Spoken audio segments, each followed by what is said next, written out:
How to manage proxy settings on Mozilla Firefox browser PC. Hello guys, so all what you have to do is so simple.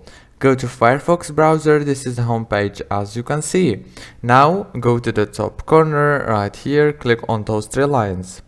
After you click on the three lines, go down and click on settings, and now scroll down like this until you find network settings.